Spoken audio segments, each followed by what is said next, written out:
안녕하세요. 마경환입니다.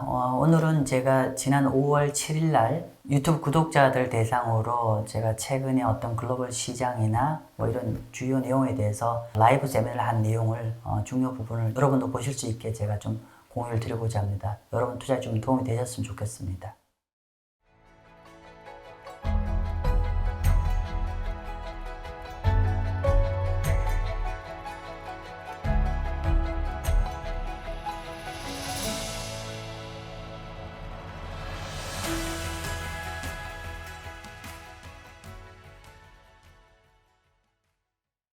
자, 그래서 한번 보죠.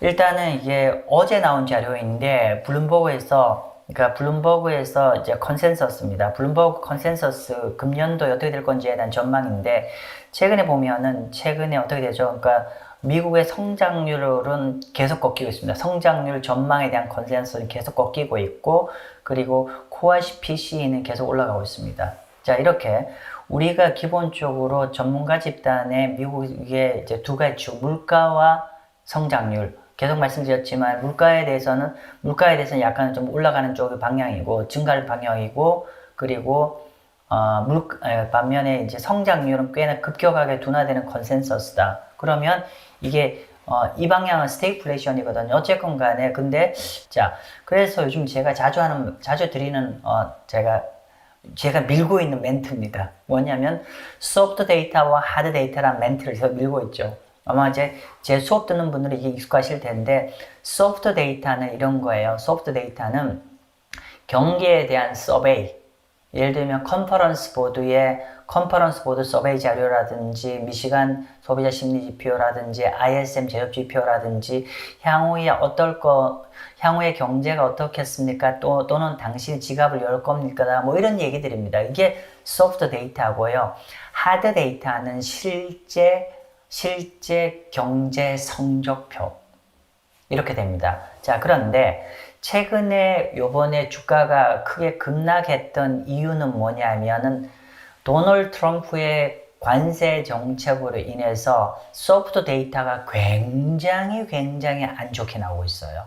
그러니까 소프트 데이터가 그 말인즉슨 뭐냐면은 여러 가지 컨퍼런스 보드 서베이라든지 미시간 서베이가 예를 들면 앞으로 실업률 크게 올라갈 것 같고 경제는 크게 나빠질 것 같고 뭐 이런 얘기들입니다. 그래서 최근에 이제 도널드 트럼프 관세 정책에 대한 우려감 때문에 소프트 데이터가 굉장히 부진했고 그 결과 주식시장이 크게 흔들렸었죠. 그리고 근데 이제 최근에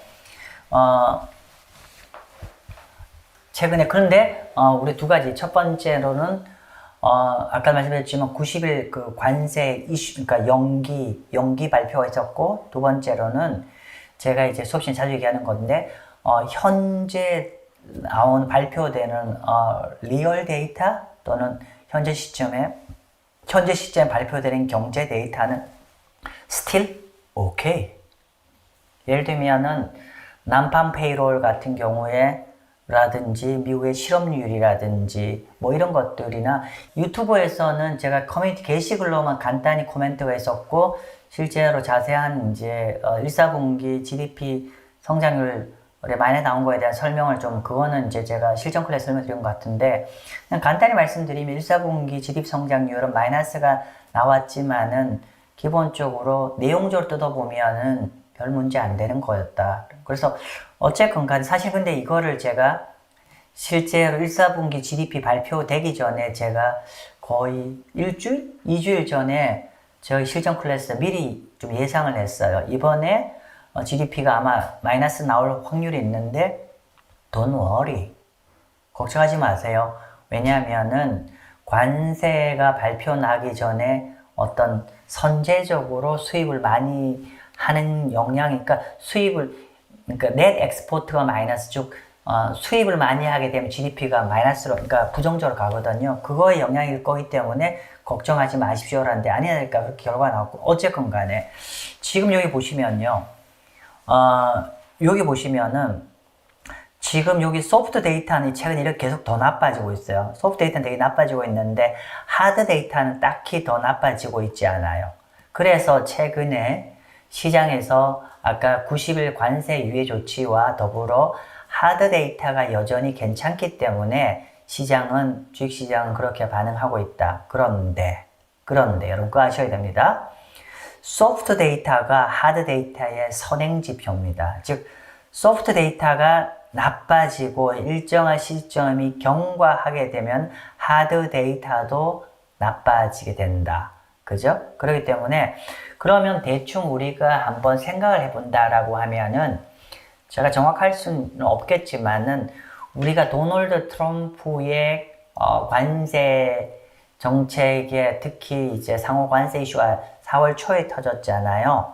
그러면 그럼 하드 데이터는 언제 나빠질 거냐는 정확히 알 수는 없어요. 그러나 그냥 러프하게 본다고 하면 적어도 한 분기 정도 지난 시점에서는 충분히 데이터가 우리가 들어올 것 같고, 그러면 하반기부터는 본격적으로 이런 관세 관련 성장의 충격이 반영되기 시작하는 데서 하드 데이터도 악화될 가능성이 있다라고 보시면 될 것 같습니다. 그래서 어쨌건 간에 지금 도널드 트럼프 관세 정책이 충격적으로 왔던 게 4월 초였고, 그래서 뭐 빠르면 6월일 수도 있지만은 저는 그러니까 예를 들면은 7, 8월 달 정도면 본격적으로 그 영향을 그러니까 나빠진 네거티브 영향이 본격적으로 등장할 여지가 있고, 그러면 아까도 말씀드렸지만 주식시장이 굉장히 선반영하는 것 같지만 실제로 그렇지 않아요.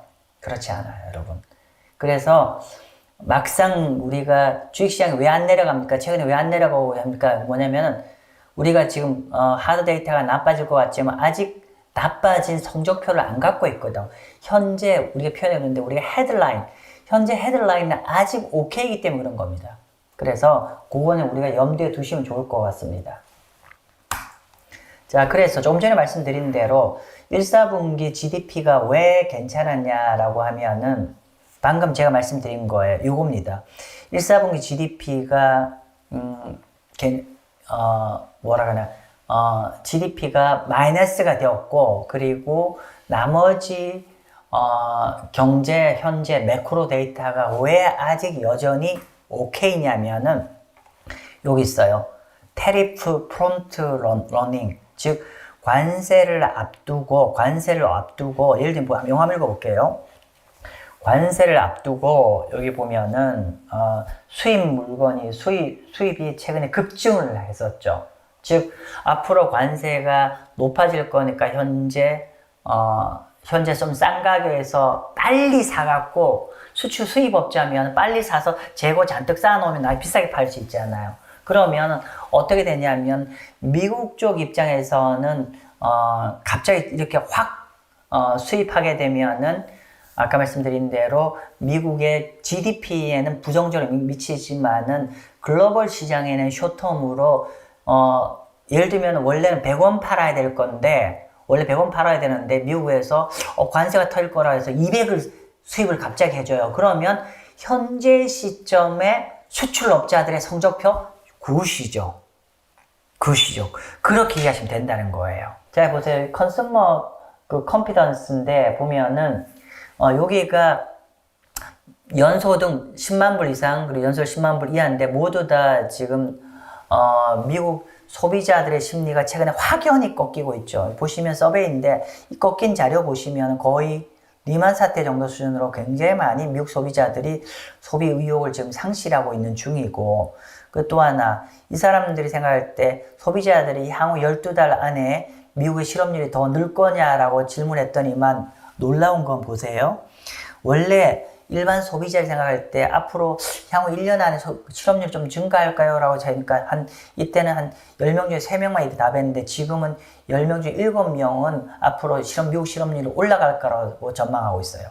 근데 이 정도는 향후 실업률이 올라가고 전망했던 건 언제냐면은 2009, 그러니까 경기 침체 정도 레벨입니다. 즉 이런 거잖아요. 제가 자주 말씀드리는 건데 실업률이 앞으로 높아질 것 같으면 제가 이런 거죠.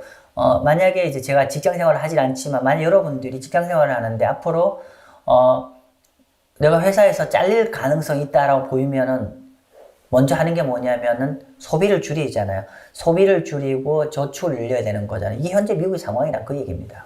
네.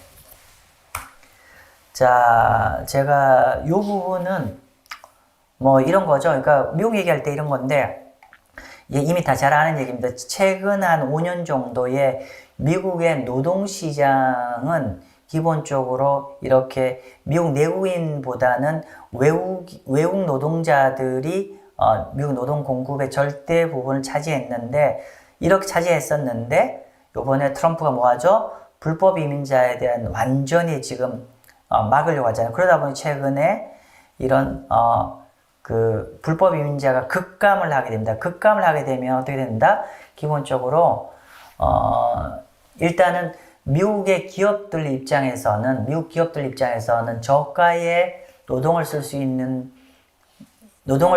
기회가 줄어들면 인건비가 올라가게 되고, 인건비가 올라가게 되면 미국 기업들의 마진이 스퀴즈가 되죠. 그리고 또 외국인 노동자들이 미국에 와서 돈을 벌어서 소비를 해줘야 될 텐데 소비해주는 여력도 좀 줄어드는 거죠. 자, 그래서 앞으로 우리가 오늘 뭐 다 결론 내자는 시간이 아니니까 여러분 앞으로 요 슬라이드, 요 내용은 좀 여러분들이 뭐 스크린샷 같은 걸 좀 해두시면 좋겠어요. 앞으로 여러분들이 주목을 해두셔야 될 거는 뭐냐면은 첫 번째, 영문 그대로입니다. 앞으로 이런 거 보세요. 예를 들면은 지금 보시면은 현재 관세가 부과가 되었잖아요. 근데 이 관세 중에서 얼만큼 리버스가 될지. 그러니까 예를 들면은 지금 뭐 한국 뭐 각국에 있는데 이 전체 하이 넘버 질른 거에서 얼만큼 줄일지를 봐야 될 것이고, 그리고 또 하나는 줄인다고 하더라도 레피드 신속하게 해야 돼요. 뭐냐면은 만약에 현재 줄이 설령 줄인다고 하더라도 예를 들면은 이게 뭐 한 반년 걸려서 또 한 3, 4개월 이상 걸려서 떨어뜨리면은 그 사이에 경제가 녹아내려요. 그죠? 그래서 그렇게 되는지가 좀 봐야 될 것 같고요. 그거는 여러분 계속 모니터링 해야 될 것 같고, 두 번째로는 오늘 제가 시간이 없어서 못 다뤘지만은 제 수업 시간에 제가 좀 말씀드리는 거죠. 앞으로 우리가 봐야 될 중요 포인트는 이제는 재정 정책입니다. 관세 정책은 맞는데 조만간 6월 달부터 재정 정책이 본격 들어갈 거라는 여기 있어요. 말 그대로요. 자, 미국의 upcoming fiscal bill이란 게 뭐냐면은 이런 거예요. 감세 조치 같은, 감세안 같은 게 등장할 거거든요. 그래서 이 감세 규모가 어느 정도 되고 또 경기 부양 규모가 어느 정도 되는지 이런 거를 우리가 앞으로 이게 좀 중요한 변수가 될 거라는 걸 좀 보시면 될 것 같고요. 세 번째는 우리가 미국 쪽 사이만 보는데 미국 이외 국가 글로벌 나라들의 어떤 재정을 어떻게 풀어낼지, 그러니까 경기 부양이라든지 뭐 제가 이제 중국 같은 경우가 대표적인 건데 경기 부양 카드와 좀 영어로 마더레이트하게 그러니까 약간의 위안화 절약 카드를 통해서 할 것 같은데, 아무튼 이런 것들의 규모를 봐야 될 것 같고, 요즘 제가 밀고 있는 내용이죠. 하드 데이터가 그러니까 실제 경제 데이터가 경기 침체, 리세션 시그널을 보여줄지 말지 이런 거 보셔야 될 것 같고요. 그리고 또 하나 요즘 중요한 거는 요즘 미국의 주식 채권이 거의 이머징 마켓의 주식처럼 움직여요. 콱콱콱콱.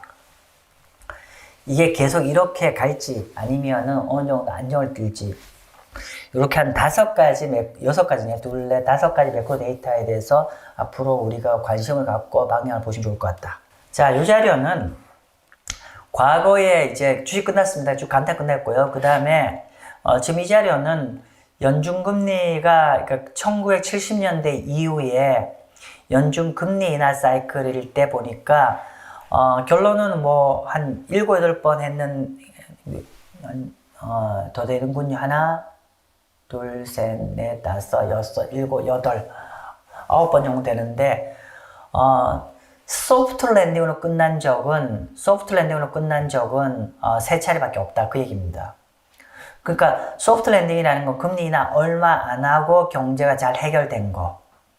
언제였냐? 2019년도. 그죠? 2019년도. 그리고 여기가 아무튼 이렇게 얼마 안 됩니다. 얼마 안 되는데 현재 시장에서 예견되어 있는 건 이렇게 되어 있어요. 그러니까 소프트 랜딩을 예견되어 있다.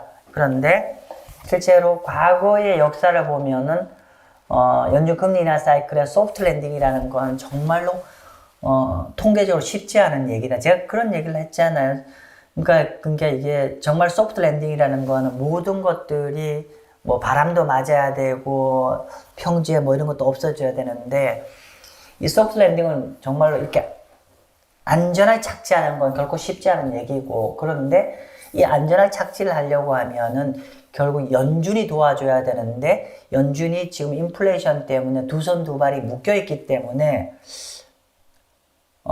뭐 좀 쉽지 않은 어떤 목표인 것 같다. 아무튼 과거의 역사는 이렇게 연준 금리 인하 사이클 소프트 랜딩 된 적은 딱 3번밖에 없었다. 그리고 현재 시장은 그게 소프트 랜딩으로 갈 거라고 예견해서 현재 반영이 되어 있는 상황이다. 참고하십시오. 자, 그리고 요거는 뭐냐면은 이거는 여기 경기 침체 사이클이에요. 경기 침체 사이클이고 밑에 연준 금리입니다. 자, 이건 어떤 얘기냐면은 연준이 이제 금리 인상을 쭉 하다가 다 끝낸 다음에 마지막 금리 인상을 하고 얼마 있다가 경기 침체가 들어갔는지를 보여준 자료예요. 그래서 평균적으로 한 9개월 정도 있고 또 길 때는 1년 반 뒤에 들어갔고 짧을 때는 3개월 뒤에 들어갔습니다. 그죠? 이제 여러분 우리가 마지막 금리 인상 언제 했죠? 연준? 기억나시나요?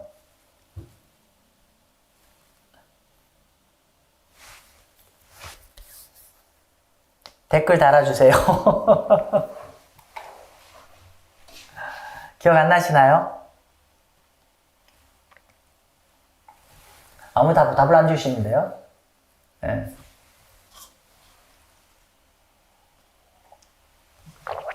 제가 여러분한테 도움을 좀 받으려고 했는데 답을 아무도 안 주시네요. 제가 작년 작년 중반이었나요? 제가 갑자기 기억이 안 나는데 3월에 4월 때 아무튼 거의 한 1년 돼 갑니다. 그죠? 1년 정도 돼 가는데 예, 참고하시면 될 것 같고 예. 오케이. 아무튼 참고를 하시면 그러면 왜 이렇게 연준 금리 인하 사이클 되면 결국 이제 제가 항상 드리는 말씀이 있어요. 뭐냐면은 연준 금리 인상은 경제의 브레이크다. 그러니까 결국 브레이크를 잡으면은 너무 과도하게 잡으면 결론은 이제 우리가 이후에 경기 침체에 들어갈 가능성이 높아진다. 그런 뜻입니다. 아무튼 우리가 그런 고민을 해야 될 시점이라는 거고요. 여기에다가 이제 트럼프 이슈가 되기 때문에 명확한 것 같아요. 슬로우다운이냐 아니면은 슬로우다운이냐 리세션이냐 이 두 가지만 남은 것 같습니다. 네, 보시고요. 그래 요거는 이거는 지금 뭐 아까 비슷한 얘기입니다. 금리 인하하기 지금 쉽지 않은 국면이다. 그 얘기를 하는 겁니다. 넘어가겠습니다. 국채금리. 자 보세요. 여러분이 이제 제가 이거 지난주 금요일 맞죠? 금요일 날 만든 자료고요. 여러분 한번 보십시오. 현재 지난주 금요일 기준은 2007년 이후에 현재 30년 국채금리, 20년 국채, 10년 국채금리, 여기 FFR은 연준금리입니다. 그리고 현재 금리 레벨이고요. 지난 한 5년 정도에 가장 낮았던 금리 레벨이고, 현재 여기가 지난 15년 동안 가장 높았던 레벨입니다. 자, 그러면 10년 국채금리 기준은 5.26이 지난 15년 되면 4.33, 뭐 이렇게 참조하시면 될 것 같고요. 옆에는 이렇게 같이 보시면 될 것 같아요. 이렇게 들어가고 우연찮게도 지난주 금요일 기준으로 10년 국채금리와 그죠? 10년 국채금리와 3개월 국채금리와 연준의 중간값이 똑같습니다. 4.33 그죠? 그렇게 보시면 될 것 같고 자 그래서 10년 국채금리가 그러니까 일단 큰 그림상 보시자는 거예요.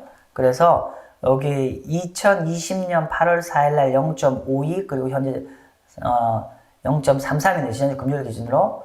이렇게 1년 동안에 움직였다는 거 확인시켜 드리고 자 장단기 금리차입니다. 장단기 금리차가 우리가 장단기 금리가 이렇게 역전되고 10년 국채금리 마이너스 2년분 역전되고 플러스로 전환된 이후에 일정 뒤에 경기 침체에 들어갔더라. 그죠? 현재 플러스 0.5입니다. 오늘 제가 이 정도 끝 하면 될 것 같네요. 제가 좀 생각한 거 좀 길게 했는데 아무튼 뭐 여러분들 제가 오늘 여러 가지 얘기를 했는데 글쎄요, 저는 개인적으로 지금 시점에 채권 투자를 하면은 여러모로 그러니까 오히려 제가 잘 쓴 표현인데 위기가 기회로 활용할 수 있는 굉장히 좋은 타이밍이고 뭐 그냥 편안하게 투자를 하십시오. 그러니까 장이 좀 회복될 때마다 아까 좀 더 방어주로 해서 이제 주식 자산보다는 안전 자산을 좀 비중을 좀 더 키웠으면 좋겠고요. 그리고 트럼프의 관세가 아무리 협상이 잘 된다고 하더라도 없었던 일은 안 될 겁니다. 분명히 일정 부분 영향을 미칠 거. 또 하나 계속 얘기인데 지금 오늘 또 어젠가요? 그런 얘기 있었잖아요. 뭐 의약품 관련해서 관세 때린다는 건데 중요한 거는 이런 관세 관련되어 있는 불확실성이 계속 가면은 결국은 투자 의욕이 굉장히 감소를 하게 됩니다. 그러면 결국은 경제에 부정적 영향을 줄 수밖에 없어요. 이 구조를 가면은. 우리 드리파님이 좋은 얘기 했네요. 미국 장기채 ETF 트레이딩 관점 대응했더니 한국채 강의를 들으면서 매수했더니 오늘 기준 24% 냈대요. 와, 여러분도 이 드리파님처럼 가능한 제 수업 같이 들으십시오. 들어서 이렇게 좋은 수익을 내십시오. 날 미국 국채 투자하셨던 대다수 사람들이 수익이 안 났거든요. 일반적으로. 근데 실제로 이렇게 미국 매크로에 좀 쥐락펴락 하면은 꽤나 좋은 수익이 나올 수가 있을 겁니다. 그러니까 여러분 그렇게 좀 매크로, 그러니까 이렇게 매매 관점에 접근을 해도 괜찮을 것 같고, 이제는 좀 어떻게 보면 금년 하반기에 이제 관세의 영향이 본격화된다고 하면 정말 이제 뭐 다양한 채권들이 우리는 좋을 겁니다. 일반인 주식 투자자나 부동산이나 일반 경제한 주체들은 힘들겠지만 저희 채권 투자한테는 오히려 위기가 기회가 될 겁니다. 아무튼 오늘 긴 설명을 좀 드렸는데 여러분한테 좀 투자에 좀 도움이 되셨으면 좋겠고요. 식사 못 하셨던 분들은 식사 꼭 하십시오. 네, 모두 감사합니다. 네, 감사합니다.